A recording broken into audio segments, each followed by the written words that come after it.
अगली खबर राजस्थान के भीलवाड़ा से आ रही है। अरुण चतुर्वेदी ने किया मोदी सरकार की उपलब्धियों का बखान। पंचायत राज चुनाव को लेकर दिया बड़ा संकेत। राजस्थान वित्त आयोग के अध्यक्ष अरुण चतुर्वेदी का आज एक दिवसीय भीलवाड़ा प्रवास का कार्यक्रम रहा।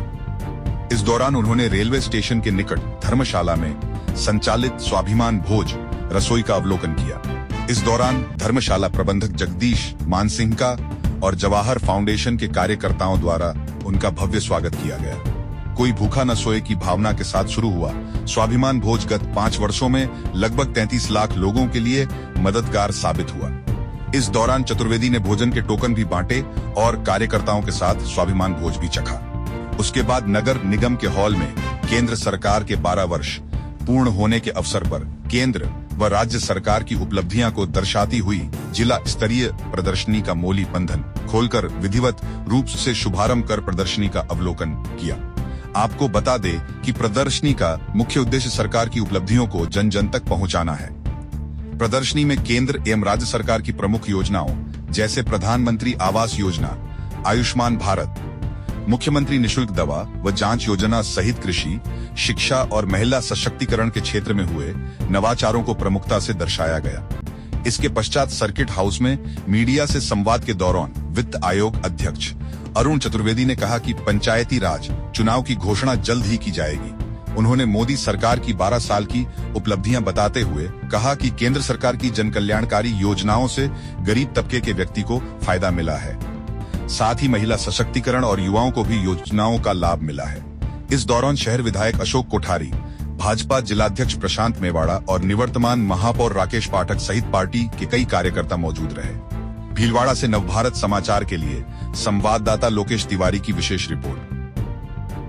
चुनाव कब होंगे तो चुनाव आयोग तय करेगा, लेकिन हम जो सरकार की मंशा है एक राज्य एक चुनाव के आधार पर आज निश्चित रूप से जो है उसको चुनाव को मिश्र में कराने का, क्योंकि हम कोई भी राज्य में चुनाव जो एकदम बच रहा है निकायों का वो शायद दिसंबर जनवरी में टर्म पूरा होगा। तो उस हिसाब से मैं बात करता हूँ कि 2-3 महीने पहले भी उस चुनाव करते हैं तो हम एक राज्य एक चुनाव की थोड़ी को आजादी के बाद देश में सर्वाधिक समय अधिक समय तक देश की सेवा करने का, प्रधानमंत्री के नाते सेवा करने का अवसर प्रधानमंत्री नरेंद्र मोदी जी को मिला। 12 वर्ष का कालखंड पूरा हुआ। इस कालखंड में केवल इतना नहीं है कि 12 साल के कालखंड पूरा समय किसी प्रधानमंत्री ने पूरा किया हो, बल्कि इसके साथ साथ देश में अविस्मरणीय कुछ काम करने का काम की। जिन संकल्पों को लेकर के प्रधानमंत्री ने शपथ ली थी उन संकल्पों में चाहे आंतरिक सुरक्षा का विषय होगा, अंत्योदय के नाते अंतिम पंक्ति में जो व्यक्ति खड़ा है उसको पानी, बिजली, मकान, सुरक्षा, उसका स्वास्थ्य और शिक्षा और अन्न, इन सब चीजों की व्यवस्था होगी। इन सबको पूर्ति करने की बात हुई।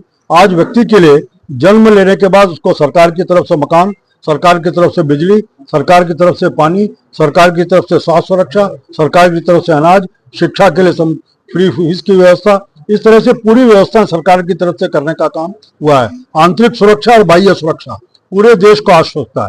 आत्मनिर्भर भारत बनाने के लिए लगातार हर क्षेत्र में सरकार और वैज्ञानिक अपने अपने क्षेत्र के लोग काम कर रहे हैं।